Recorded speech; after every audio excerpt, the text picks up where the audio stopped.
Portal desacato.info. Anotou? É toda terça-feira. Agora na Rádio Web Planeta Ilha. Agenda dos Trabalhadores.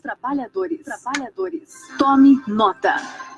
O povo unido jamais será vencido. O povo unido jamais será vencido. O povo unido jamais será vencido. O riso do menino que nem nasce e chora, apavora como a chota da orfana. Boa tarde, hoje é terça-feira, é dia de Agenda dos Trabalhadores. A Isabel Fávero já está ali posicionada, cuidando de todos. Tem muitos botões ali, gente, vocês não imaginam. É um negócio, para mim, complexo demais. E o nosso convidado já está aqui, o Marcos Aurélio dos Santos, presidente do Sindicato dos Servidores Municipais de São José. E deve estar a caminho o nosso segundo convidado. Mas, a qualquer momento, ele chega aí. Estamos esperando por isso a presença do Luiz Carlos Vieira, do Sint.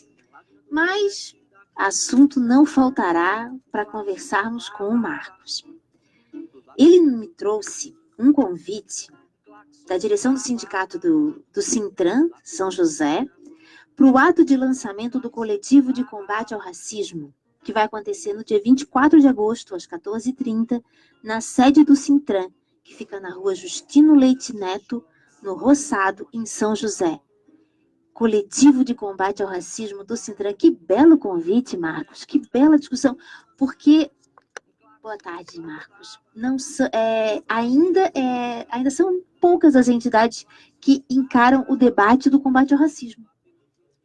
Boa tarde. Esse coletivo é um grande desafio para o Sindicato dos Trabalhadores do município de São José. Haja visto de que os negros no serviço público ainda são muito diminutos. Por mais que hoje os negros são maioria da população brasileira, somos 51,9 negros e negras e pardos nesse Brasil. E ainda temos um grande hiato da ocupação de cargos públicos por esses negros e negras. Mas, dentro do sindicato, nós procuramos fazer esse combate, procuramos fazer essa discussão, esse estudo, e o coletivo vem para que nós possamos estar mostrando para as gestões municipais de que um exemplo do município de Criciúma, que foi as ações afirmativas naquele município na década de 90, fez com que esse quadro modificasse de negros e negras no serviço público. Hoje nós temos um grande número de negros e negras no município de Criciúma e nós estamos implementando isso também aqui na Prefeitura de Florianópolis. A Sônia Carvalho tem levado isso muito a sério. O Juninho Mamão, que é o secretário da Copir, também tem trabalhado para que essa situação possa estar fazendo com que nós possamos estar sendo oportunizado essa condição através das ações afirmativas, que são as cotas no serviço público. Nós temos uma lei federal que nos dá o direito de estar fazendo o concurso público e de estar também ocupando esse espaço no serviço público federal. Agora nós queremos também fazer essa discussão no serviço público municipal e no estadual também. Sem dúvida. Como é que foi o debate dentro da direção do sindicato sobre a constituição desse coletivo? Ele já está composto, Marcos? Como é que já está o andamento inicial dessa composição do coletivo? Essa composição, quando eu cheguei no sindicato em 2012, que o nosso ex-presidente Valmor, né, que veio falecer agora, e até nós inauguramos no mês passado uma sala de formação, Valmor Paz, né? E sempre todos os integrantes do sindicato já vinham fazendo essa discussão. Só que alguns motivos ainda faziam que nós não colocássemos isso em prática. Mas, como o nosso sindicato ele é ocupado por grande maioria de mulheres, né, a nossa diretoria é composta de 10 mulheres e 2 homens, né, faz com que o debate floresça de uma forma mais inteligente, mais objetiva, sabendo das necessidades desses agrupamentos, do agrupamento LGBT, de negros, de mulheres, dos índios, daqueles povos que estão sendo discriminados e sofrem preconceito no dia a dia. E eu, por ser uma figura negra, né, já milito no movimento negro há 30 anos, desde 88, faço parte de uma instituição chamada Instituto Liberdade, que já promove esse debate, essa discussão, palestras, encontros, seminários. Nós estamos promovendo todos os sábados no sindicato, que é um grupo de estudo, Mentes Abertas, dentro do sindicato. E com isso, essa discussão foi para dentro do sindicato, e o sindicato absorveu essa discussão, e a partir daí, a nossa grande guerreira e líder Juneri Zanetti encampou essa situação junto comigo e demais diretores, e o coletivo está pronto para ser lançado no próximo sábado, dia 24, às 14h30.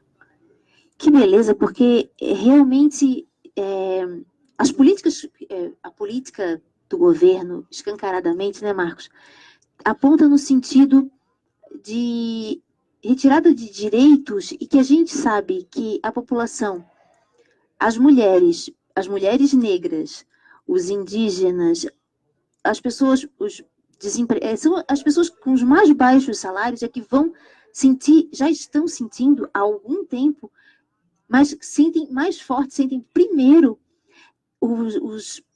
digamos assim, os açoites dessa política que está mirando a destruição de todos os setores do serviço público, né? E municipalmente vocês estão resistindo.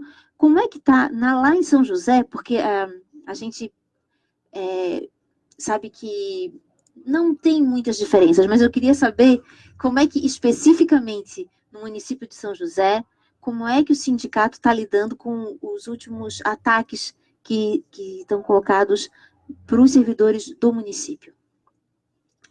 Nós, nos últimos 2 anos, também que nos chamou a atenção, esse é um ataque para com o serviço público e aí os servidores, mas 2 casos nos chamaram a atenção, e caso de racismo mesmo contra uma professora e um professor, e nós sabemos que existe essa condição da invisibilidade de que os negros e negras têm de estar colocando essa situação do racismo, né? E após esses 2 casos, fica marcado para nós que nós teríamos um desafio de fazer esse lançamento. A cultura de São José é muito ainda eurocêntrica, né, na condição da sua formação, tiveram muito poucos africanos, muito mais portugueses, né, na sua colonização, e isso nos dias atuais ainda é um grande tabu a ser quebrado. Nós temos menos de 10% da população josefense que são de negros, então todos os espaços que são ocupados de poder, de decisão, de debate político, de fazer com que as políticas públicas para que essa população tenha oportunizado condições de melhorias de vida, sempre fica mais difícil, né? Então, o serviço público que chega a essa população, chega por uma outra mão. E esses negros e negras que vão oferecer esse serviço através do serviço público são muito poucos. Então, a própria população negra de São José não tem tanto acesso de forma mais rápida e direta com seus pares no serviço público. Nós temos algumas situações na saúde que elas atingem diretamente a população negra. Mas se nós formos perguntarmos para um médico hoje que atende lá no posto de saúde de São José, ele não vai saber identificar essa causa dessa doença, porque ele coloca como tudo de forma geral. E um médico que nós temos contato, os médicos negros, já tem essa visão. E isso poderia, através da inserção desses profissionais no mercado do serviço público, ter esse olhar, ter esse cuidado dentro da própria educação, apesar de que na Secretaria de Educação de São José hoje nós temos a Alzira, que toca o ERE, né? Que é o debate das relações étnico-raciais, mas ainda ele é muito superficial. Nós precisamos com que a 10.639, que é uma lei que saiu aqui de Florianópolis, tomou o Estado e tomou proporção a nível de Brasil, ela possa estar sendo trabalhada nas escolas com os nossos professores de uma forma mais objetiva, com mais contundência, para que a gente possa estar melhorando esse quadro de racismo e preconceito que ainda perdura nas escolas de São José também, né? Pois é, você está falando de escolas, né? Você é um educador, né, Marcos? Especialista em educação. E eu queria te perguntar, porque esse programa, a Agenda dos Trabalhadores, não é só para falar das nossas pautas e das datas. Eu gosto sempre de buscar histórias de muito tempo atrás. Você lembra, Marcos, quando foi que você despertou para a questão do racismo? Em qual momento da sua vida, em qual situação, você tomou a consciência de que era um homem negro e que nessa sociedade as coisas seriam diferentes para você, por conta de todo o racismo que ainda está impregnado nas relações? Você falando isso me deixa um pouco emocionado, porque quando se fala desse racismo, o exemplo que me vem à mente é a minha avó, que morreu com 103 anos e já nasceu na lei do ventre livre. E os negros aqui em Desterro, da condição de vida ou da não condição de vida que esses negros tinham, faziam com que os seus filhos, os seus netos, pudessem ter uma melhora de qualidade de vida. E os ensinamentos da minha avó foram fundamentais, já na minha infância, na minha adolescência, porque ainda nós tínhamos aquela condição de família se aproximar nos finais de semana e estar ouvindo a questão da ancestralidade. Para nós negros, ela é sempre marcante e fundamental. E nas famílias negras, os nossos avós foram fundamentais para o nosso processo de educação, antes de estar chegando num processo formal de ensinamento nas escolas. Então, a minha avó, na minha formação, foi fundamental e contribuiu para que eu pudesse ter esse olhar e de me enxergar já como uma criança negra na escola, né? E depois, na adolescência, avançando pelo campo de trabalho, e muito rápido, fez com que esses ensinamentos eu pudesse estar adentrando dentro dos movimentos sociais, dentro do movimento negro, sempre com trabalhos voltados para a comunidade, voltado para o coletivo, e isso ela despertou. Mas mesmo assim, toda a trajetória dura de qualquer homem, de qualquer mulher negra, aqui na Grande Florianópolis e no Brasil, não é diferente, nós temos uma situação de que é o racismo velado. E esse te deixa marcas profundas, porque você não percebe ele não toca. Quando você tem um apartheid, você sabe diferenciar esse racismo e você busca armas para poder se defender. Mas quando esse racismo é velado, e aqui na Grande Florianópolis não é diferente, você tem que ter as suas alternativas, os seus portos seguros de ensinamento, e principalmente dessa ancestralidade, para que você possa estar lidando no dia a dia com essa condição desse racismo velado que nós temos aqui muito forte nessa Grande Florianópolis. Exatamente. Marcos, voltando de novo para a questão de que você é educador e que você, então, como menino, já teve toda essa sua formação na família e depois você buscou o caminho, então, da academia, né? De se tornar um professor, de se tornar um educador. E agora, nesses tempos de escola sem partido, e que isso que você falou, do racismo velado, né?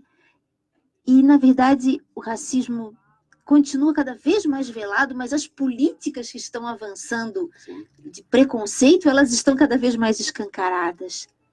Como é que você acompanha esses movimentos dentro das escolas e, principalmente, lá no sindicato, dentro das escolas municipais?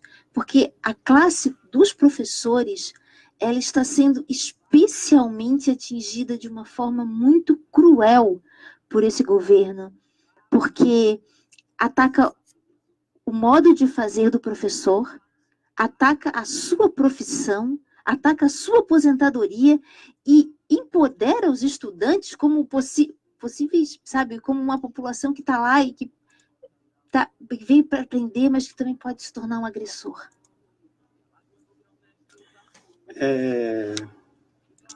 Em 1995, quando nós tivemos a primeira marcha Zumbi dos Palmares em Brasília, foi um grande marco para os negros e o movimento negro no Brasil, né? A partir dali, o movimento negro começou a olhar para os seus objetivos, começou a olhar para dentro daquilo que ele tinha de poder e aquilo que ele poderia alcançar para os seus irmãos e para os seus companheiros em si. Quando nós ultrapassamos 1995, nós tivemos também um grande outro marco, que foi o primeiro encontro nacional de entidades negras em São Paulo. A partir dali que se construiu políticas públicas para que se pudesse estar sendo voltado para modificar a vida desses negros e negras. Quando nós chegamos agora no governo popular, esse governo progressista popular que oportunizou, que esse povo precisa de oportunidade. E quando oportunizou essa situação, nós podemos ver que, através das ações afirmativas, nós fomos modificando o cenário dessa cara brasileira. Porque a cara preta começou a ocupar determinados locais com que essas políticas públicas que foram construídas em 88, em 95, e depois com o Estatuto da Igualdade Racial no governo popular, nós podemos estar dando um grande salto. Não só o salto educacional, mas o salto econômico também, para que esta população pudesse ter visibilidade e pudesse ainda estar ocupando os espaços de poder. E aí se modificou de uma forma que, nas famílias, aonde que nós tínhamos 5, 8 filhos, um daqueles filhos alcançava um ensino médio. Com o governo popular e com as ações afirmativas, esse número começou a modificar. Porque até no início dos anos 2000, do século passado, nós éramos 1,33 dentro das universidades públicas. E era um número muito complicado. Fazia com que nós não ascendêssemos economicamente e nem pudéssemos ter posto de poder, de estar discutindo o poder da sociedade, né? Mas nesse governo, nessas políticas públicas, os negros começam a ter uma inserção. Eles começam pela educação, através das ações afirmativas da 10.639, começam a estar estudando através do Estatuto da Igualdade Racial no governo popular, e a partir daí, determinados cursos começam a ter uma frequência maior de negros e negras dentro das universidades. E aí começa a se discutir um quadro diferente para essa população. Por mais que alguns ainda discutem essas questões das cotas, somente em 2025 que nós conseguiríamos ter 50% daqueles que sempre ocuparam os 100% das vagas na universidade e os negros ocupando 50%. Então, você veja a lacuna que fica para chegar a 2025 para você poder equilibrar o quadro desses profissionais no mercado. E dentro da educação, e nós temos um exemplo clássico e raro, na década de 40, nós tivemos a nossa, podemos que dizer, a nossa princesa, a nossa heroína, que teve agora no domingo o seu rosto descerrado num dos prédios aqui de uma das ruas de Florianópolis, que foi Antonieta de Barro, que através da educação começa a modificar a vida das famílias negras, porque boa parte dos homens e das mulheres negras, a tendência era ir para o campo da educação. E chegando agora, eu sempre me refiro a esse governo popular, as famílias começaram a ter ascendência através dos cursos de licenciatura das pessoas da família. E o quadro foi se modificando. E essa situação que foi levada dentro para a educação obrigou com que os gestores pudessem estar fazendo da 10.639 pudesse ser aplicada na prática. E isso ainda absorveu alguns outros profissionais não negros, né? E os negros que lá estiveram começaram a implementar essas políticas. E aí você vê das mudanças que ocorreram em toda a educação básica do Brasil e todo o formato para essa população e os outros povos também que sempre foram discriminados de acessos à universidade, modificar um pouco desse rosto, um pouco dessa cara, um pouco dessa situação de amenizar um pouco desse sofrimento, porque ainda, se você for na Alemanha e ver qualquer um fazendo um gesto de nazismo, ele vai ser preso na hora. E aqui ainda, no Brasil, não se reconhece um período da escravidão, porque nós temos ainda nessa invisibilidade muitos gestos, muitas ações que prejudicam essa população e nada, porque a nossa dívida não é das pessoas para com os negros, não. É do governo, é o Estado brasileiro que tem essa dívida com os negros. E o Estado brasileiro ainda faz muita pouca política pública para diminuir esse vasto que ficou nas nossas costas do processo de escravidão. Mas nós sabemos que é através da educação que nós estamos modificando. E eu sempre me refiro, através da 10.639, a implementação dessa lei vai amenizar um pouco dessa nossa dor e um pouco do nosso sofrimento. Marcos, eu não conheço o conteúdo dessa lei. Você poderia me especificar melhor do que ela se trata? E em que instância ela está de tramitação? Ela já está valendo? Já, 10.639 é de 2006, quando da LDB, da implementação dela, né? Ela surgiu aqui, um dos precursores dessa lei, da escrita dessa lei, foi o ex-vereador Márcio de Souza, do PT, que instituiu essa lei aqui a nível municipal. Depois, aprimorada, até então, deputada estadual Ideli Salvati levou para a Assembleia Legislativa, que teve aprovação, depois levou para o Congresso Nacional, e a lei hoje, ela tem validade em todo o território nacional. A 10.639 é a implementação de políticas, né, de africanidade nos currículos de histórias e outras disciplinas correlatas, não só aquilo que está lá dentro da lei, mas todas as disciplinas devem estar trabalhando com essa lei. E aí pega muito na formação dos nossos educadores da educação básica. Essa lei trabalha com isso e aí chega diretamente aos nossos alunos. O movimento negro já fez uma avaliação do que significou a implementação das cotas raciais nas universidades públicas? Assim, Marcos, você falou um pouco, né? Bem, essas cotas promoveram a presença dos estudantes negros, possibilitou a presença dos estudantes negros nas universidades. Mas, porque agora a gente tem mais do que a possibilidade de ter estudantes, já temos profissionais formados em diversos cursos, então já é uma outra realidade, uma realidade que, inclusive, mesmo por esse governo, ainda permanece o que a gente, né, até assim, bem, que bom, mas vamos ficar, né, cuidando, porque vigilantes, porque nada está garantido, não é, Marcos? Há alguma avaliação maior do que significou esse processo ao longo de... Eu não lembro há quantos anos a gente já tem essa política. Nós já temos quase 20 anos. 20 anos. Na década de 80, a Universidade Federal aqui de Santa Catarina, junto com a Universidade de Brasília, foram uma das primeiras a estar instituindo o processo de ações afirmativas, né?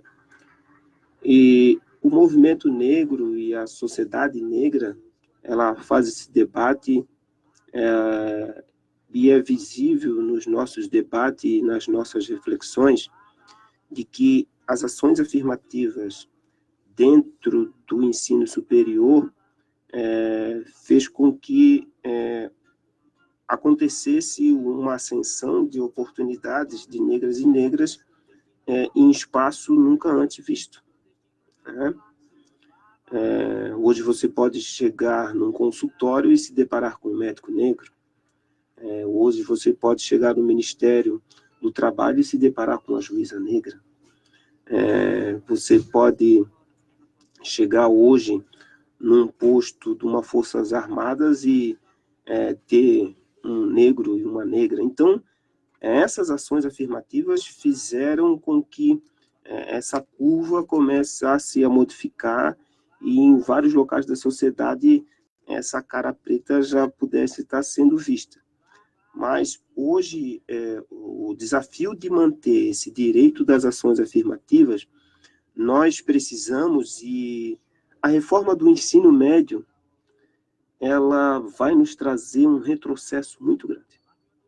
Porque com a permanência das ações afirmativas, nós precisamos com que os nossos jovens possam estar...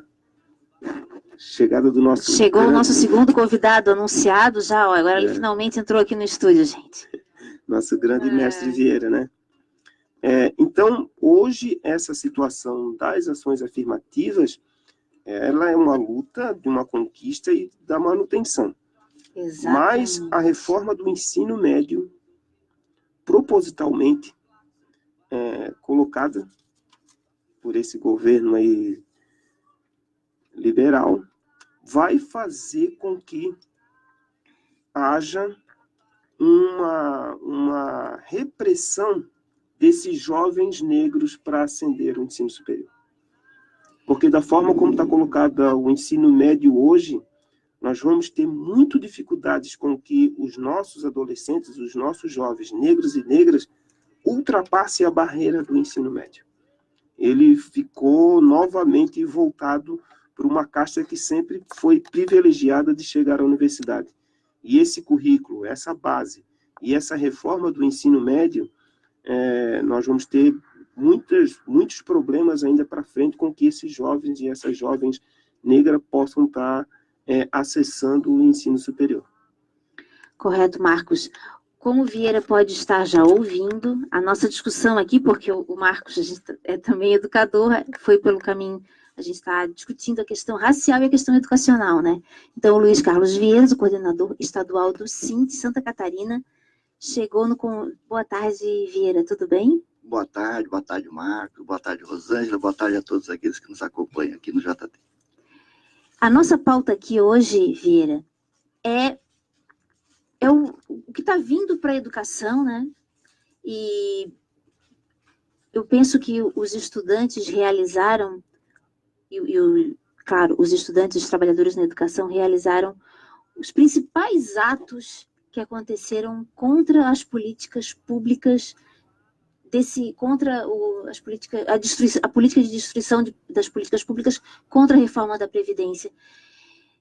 Como o SINT tem avaliado, Vieira, agora a gente está diante de um quadro que não dá descanso.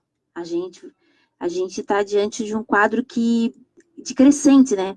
Hoje a gente estava conversando com o pessoal do IBGE, está tendo o censo totalmente desfigurado, o pessoal da Receita está sendo intimidado, os fiscais da Receita estão sendo intimidados, ou seja, não tem nenhuma categoria de serviço público tranquila, não tem nenhuma categoria que não esteja sendo intimidada com essa política de destruição dos serviços públicos, e que para a educação é especialmente tirana, porque ela é muito mais completa e complexa no ataque ao educador, porque eu estava conversando aqui com o Marcos, o estudante está sendo levado a ver o professor, essa política da escola sem partido, né?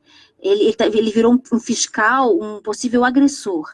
O professor está sendo desqualificado, está sendo financeiramente bem, o salário totalmente arrochado, a carreira está sendo desconfigurada, e todas as instâncias de escola, agora vem o projeto de cobrar, né, da universidade ser totalmente monetarizada. O que a gente pode construir em contraposição a esse projeto, Vieira?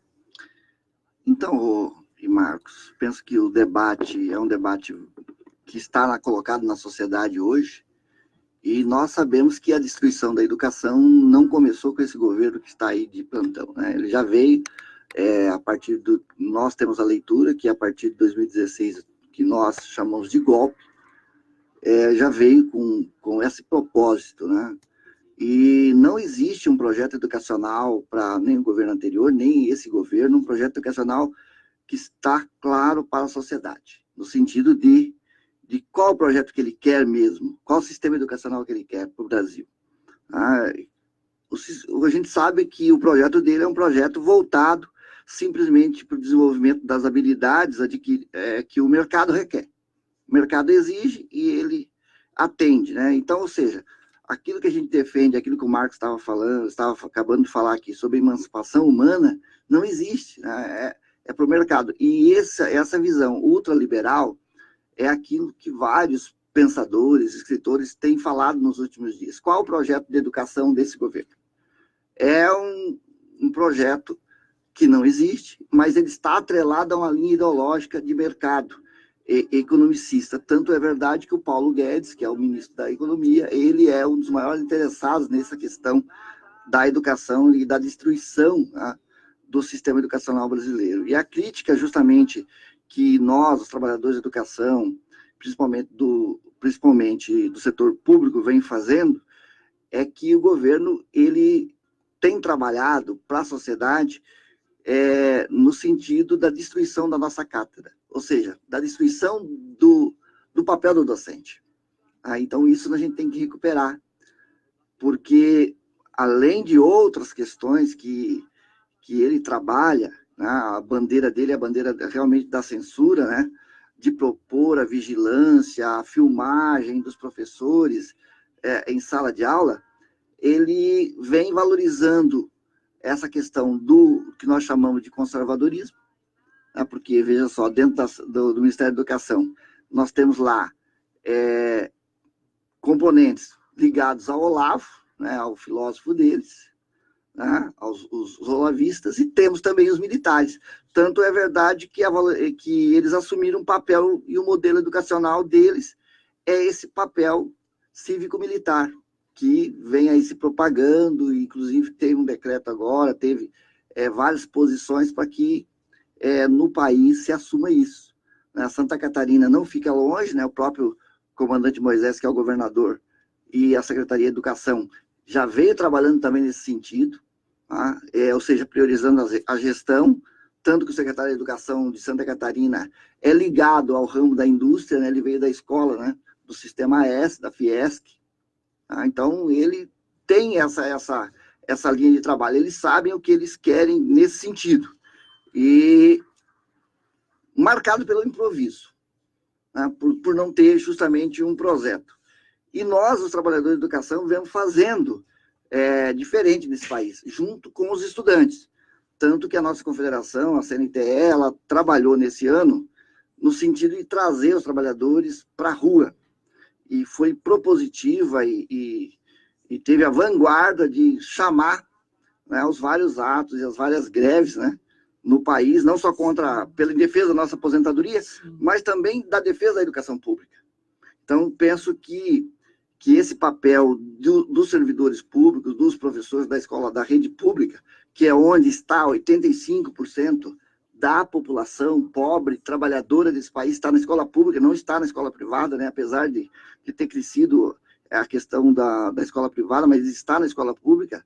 Então, os trabalhadores da escola pública fizeram grandes atos, juntamente com os estudantes, e de todos os níveis e modalidades, né? Seja do educação de jovens adultos, educação especial, seja do ensino fundamental, né? Educação básica, ensino fundamental, séries iniciais, séries finais, ensino médio. E não está também, para nós, vemos fazer esse debate aí que o Marcos estava falando do ensino médio, né? É justamente isso, para o mercado, né? Para o mercado.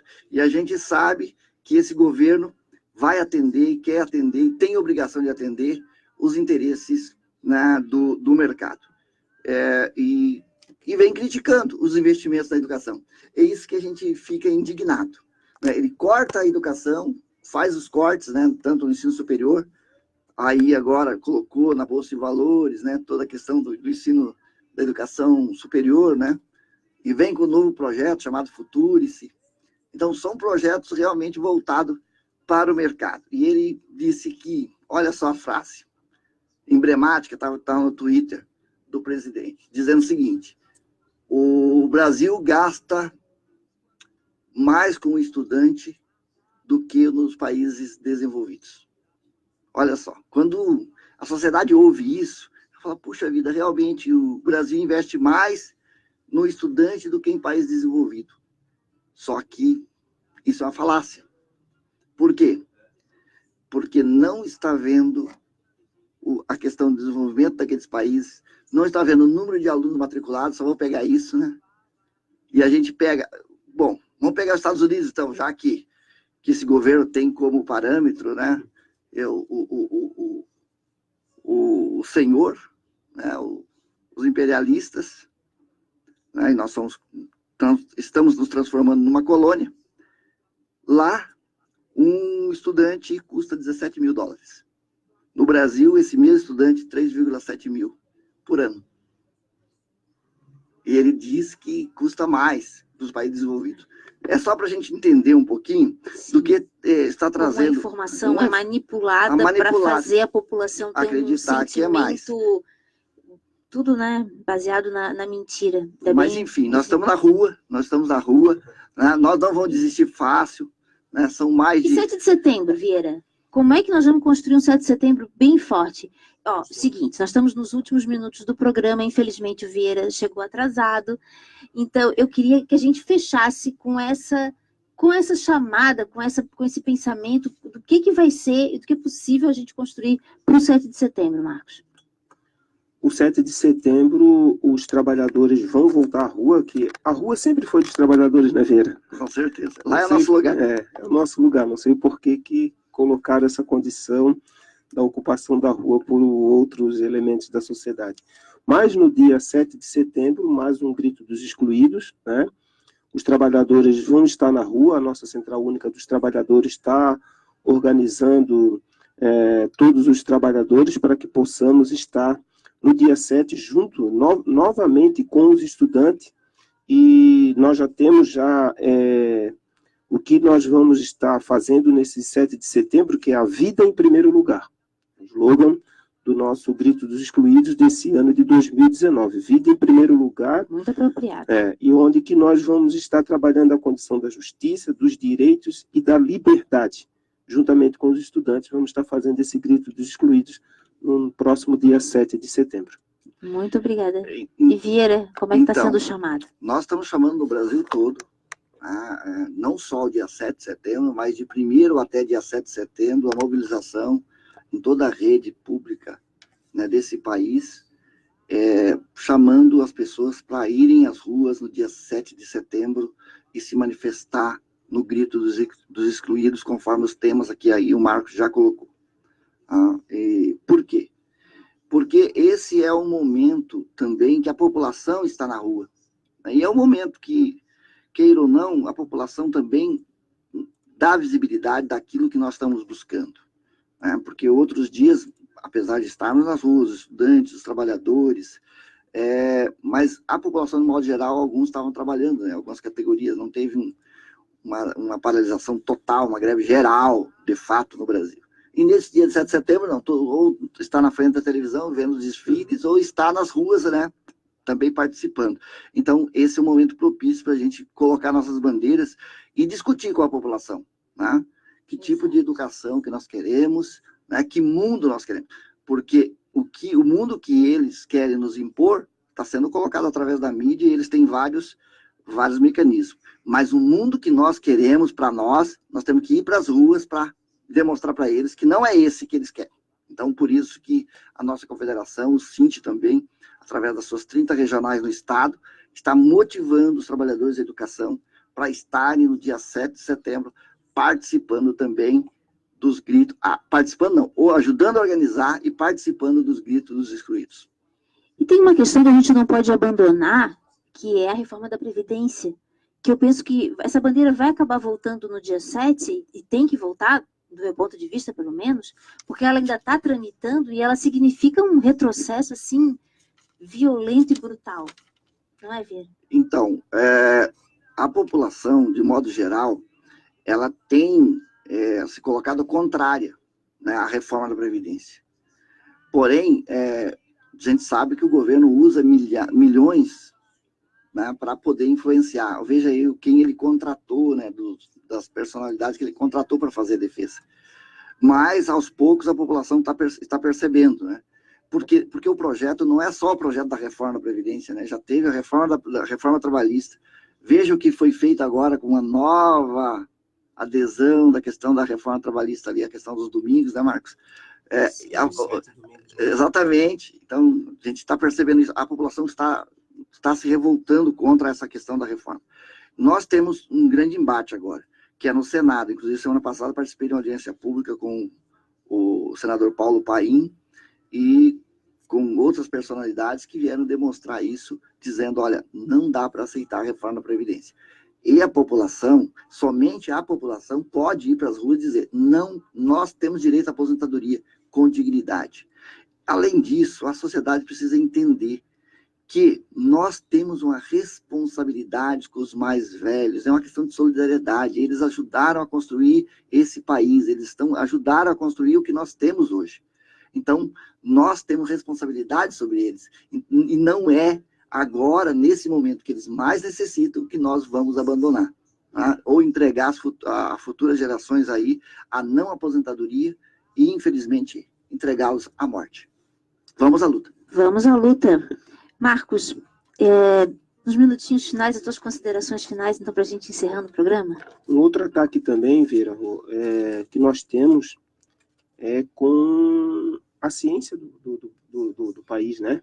A ciência está sendo atacada de uma forma direta e objetiva por esse governo. E nós vamos ter um debate, um seminário na Alesc, na próxima segunda-feira, dia 26, das 8 às 18h30, que a escola é lugar de ciência, né? Nós vamos estar fazendo esse debate, essa discussão com os trabalhadores em educação, o Cinti vai estar lá presente, todos os outros sindicatos, as centrais vão estar presentes, que é um outro ponto de pauta que nós não devemos deixar estar passando nesse momento. A reforma da Previdência não vai sair da nossa pauta, nós ainda temos, sabemos que foi aprovada no Congresso, mas existe o Senado ainda, e essa condição da Previdência, e nós já sabemos que essa condição da Previdência já começou lá atrás, quando nós tivemos a aprovação da Emenda Constitucional 95, que nós tivemos o fim da terceirização, depois a reforma trabalhista, até chegar agora nessa condição da reforma da Previdência. Então, é todo um pacote que foi construído após 2013, culminando com o golpe e dando continuidade nesse governo. Então, os trabalhadores estão alertas, os trabalhadores sabem que essa reforma da Previdência não é uma reforma, porque o próprio nome já está dizendo, quem que faz uma reforma para piorar a sua casa? Exatamente. E com essa frase, a gente vai encerrando o Agenda dos Trabalhadores desta terça-feira, 20 de agosto. Agradecendo do fundo do coração um convite lindo que eu ganhei para a composição do coletivo de combate ao racismo do Sintran, agradecendo a presença do Vieira, agradecendo o trabalho carinhoso da Isabel Fávero. Até a próxima terça-feira com mais um Agenda dos Trabalhadores. O riso do menino que nem nasce e chora, apavora como a chota da órfã.